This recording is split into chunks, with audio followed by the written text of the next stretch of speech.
What's up, everybody? Out here on Larry the Bird. I named the boat Larry. This is Baboosh. Baboosh the cat on Instagram. He loves to come hang out whenever I'm out here.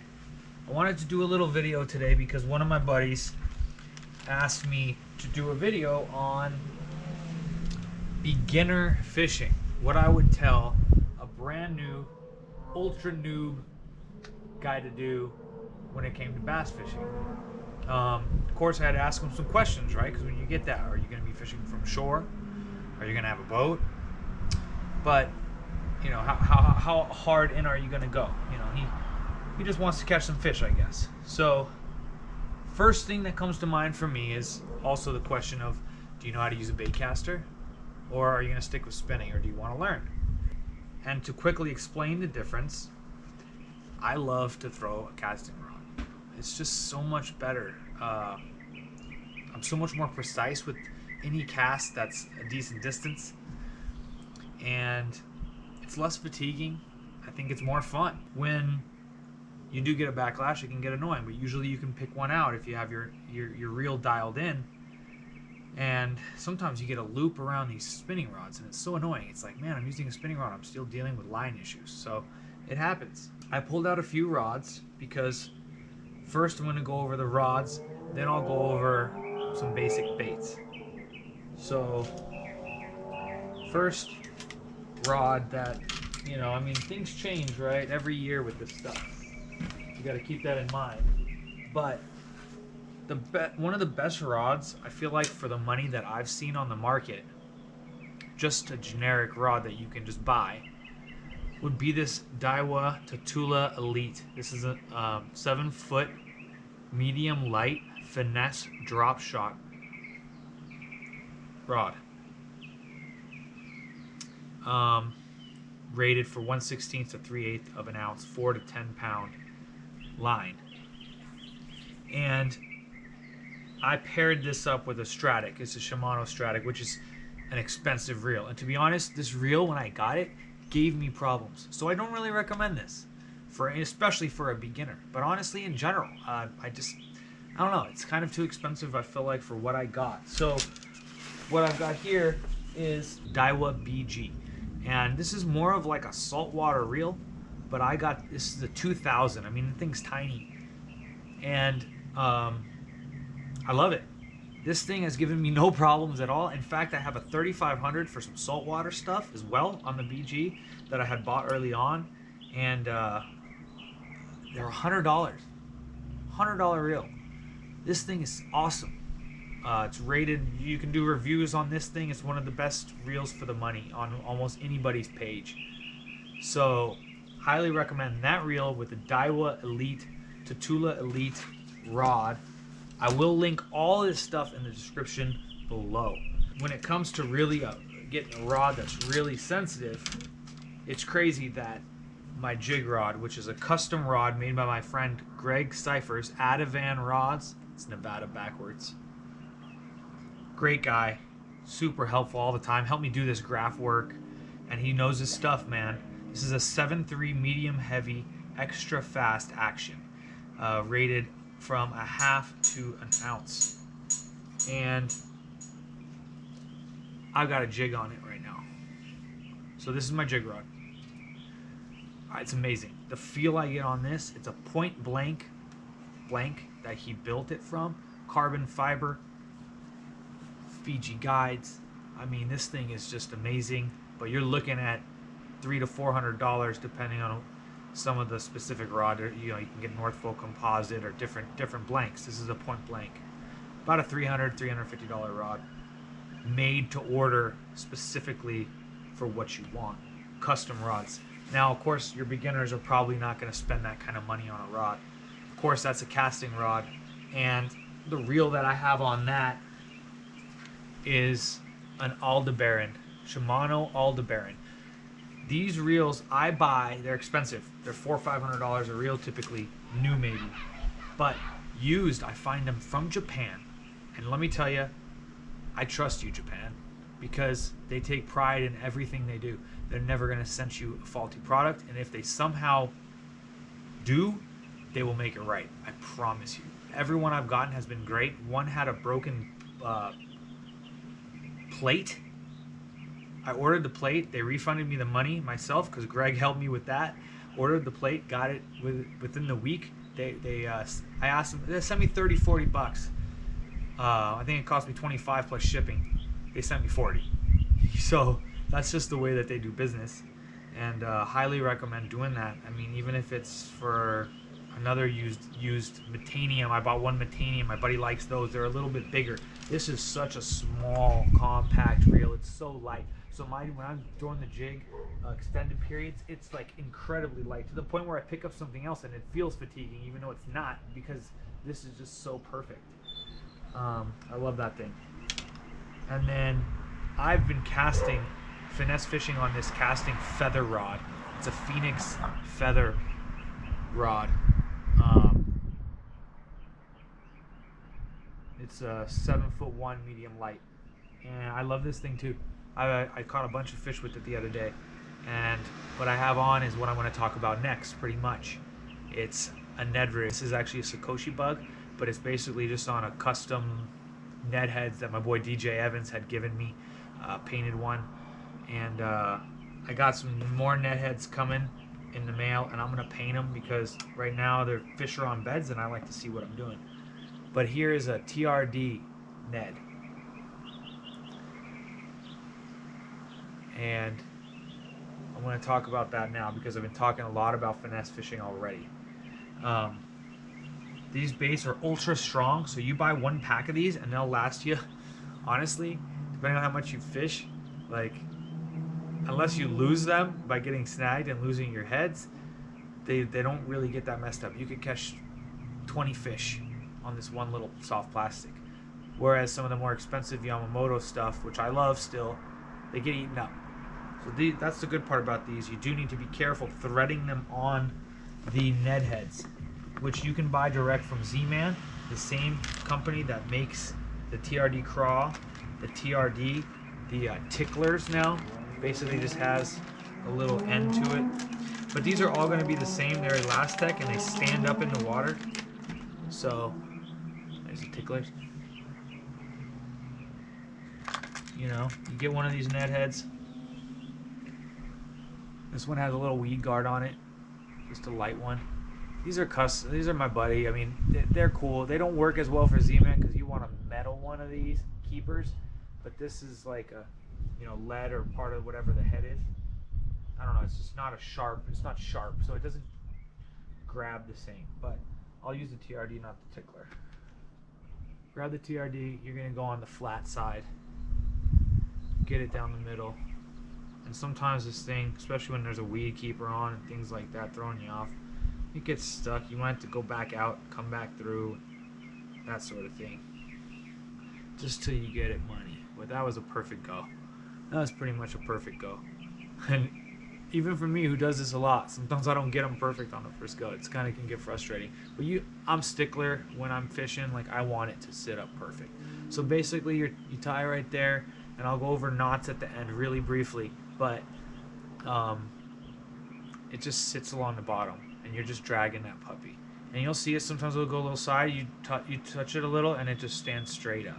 And these fish feel like it's a minnow foraging. I don't know. It mimics a shad. This color is bluegill, whatever. It's just a little something something. It's subtle, and it gets bites, man. This thing, it's tried and true. If you're just a beginner bass fisherman, this is what I'm going to tell my boy Thor Skanky to buy. Shout out Thor Skanky. He's a bad mofo. MMA fighter. Longtime friend of mine. We argue over politics. He's the man, though. At the end of the day, me and him, I can't wait to take him fishing. We're going to laugh our butts off all day long. And, geez, baboosh. I'm going to get that on camera. That's what 360's for. You almost failed.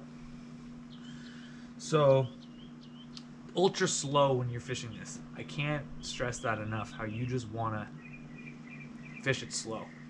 It's a do-nothing bait. Slack line, they'll pick it up, you'll lift up, and they'll be there. I mean, and quickly, what I want to go over for you shore fishermen, like Thor might be doing some. Z-Man makes these, and there's plenty of companies that make these. You could do them just like a Ned, like that, a little bigger one, a bigger weight, a little bigger head. And the same idea, I showed you the Sakoshi bug earlier. That's another one of these same baits. Guggen baits, Rattlin' Ned. I mean, all these companies, Missile Baits, they all make one. So choose as you want. And this I'm going to put the ticklers on, right? So these are only going to be able to be used with Z-Man, because you see how fat that is? You can't get another soft plastic down to that without ripping it to shreds. So this is really only made for Z-Man, made by Z-Man for Z-Man, because these other baits that I showed you, they're just not going to hold up. This is Elastec. It floats, and it's super, super duper durable. You lose some scent, you lose some other things, but they're durable. So I'm going to go into the side there, bring it all the way up and over this weight.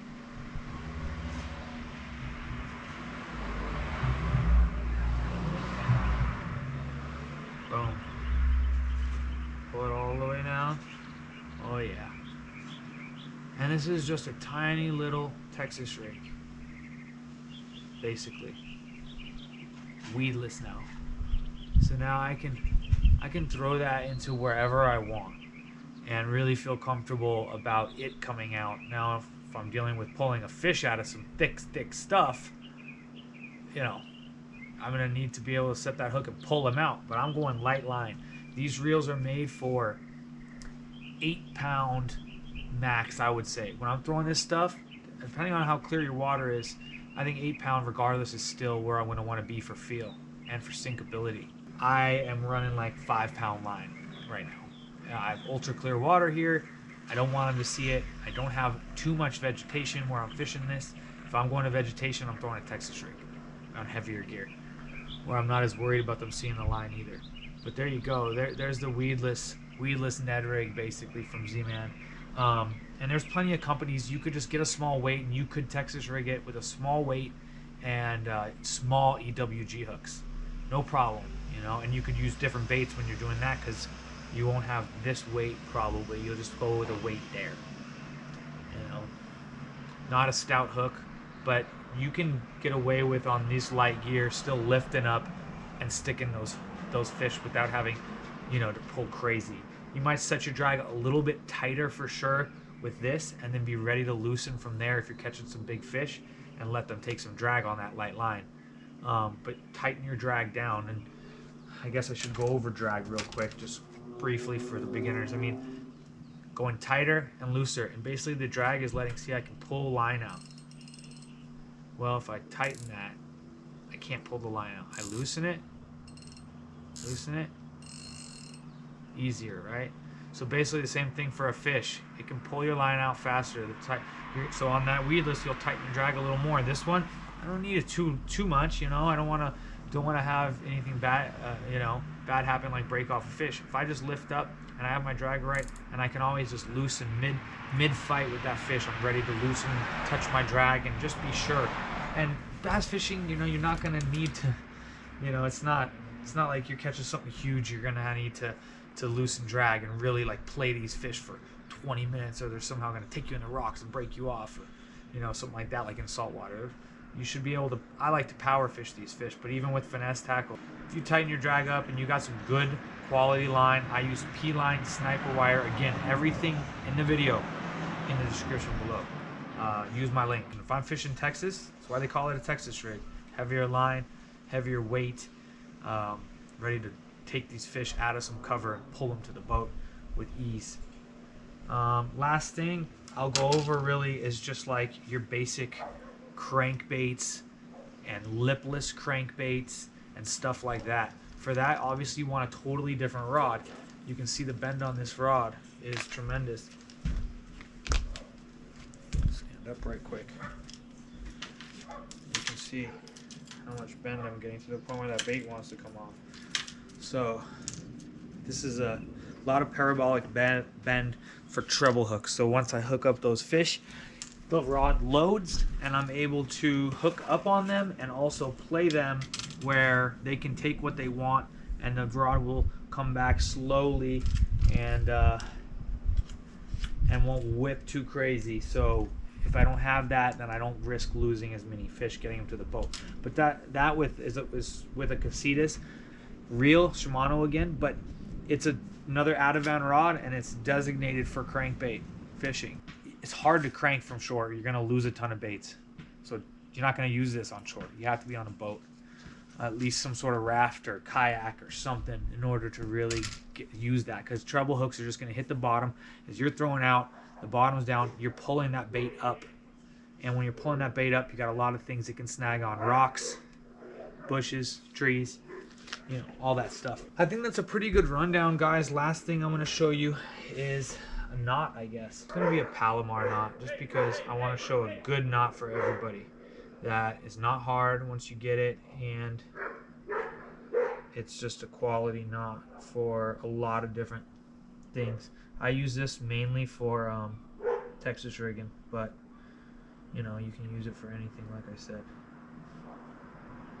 So I'm gonna go through and then come through again.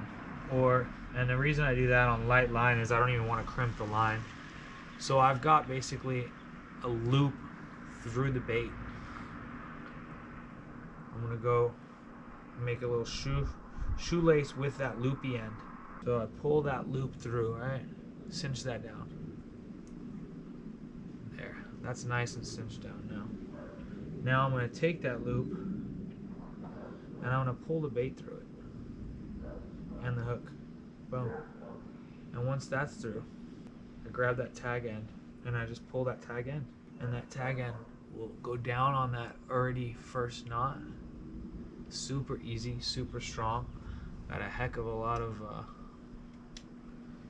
used a nice foot of line, but that's okay. It was a little messed up anyway from doing it. So there you go. That's called a Palomar knot. Super easy. Look it up again. You can get a lot of videos that'll show you knots. Overhand knot, fisherman's knot. I mean, whatever, man. Just as long as you have a good knot that works for you quickly and efficiently, that's important. I'm still working on my double uni knots. I can do them on the boat and things like that. What I'm using actually fully on this spinning rod, since that's going to be the beginner setup. The BG with the Daiwa Tatula Elite.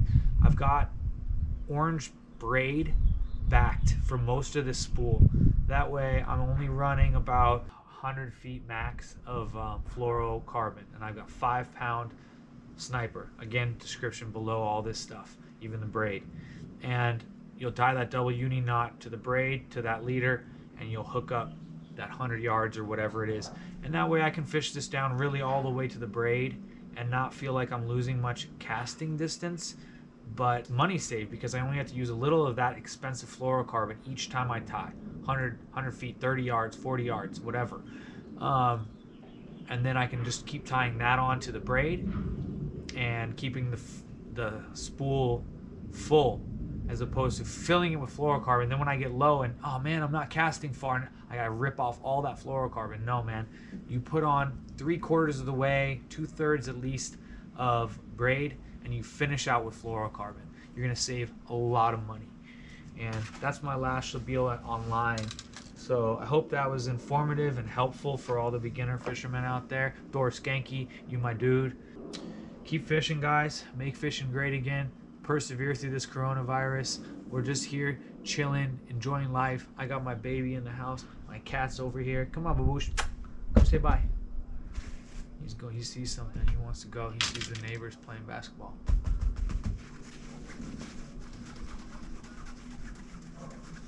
He's too focused on them. Thanks for watching, guys. Spencer Lazara. I'm out.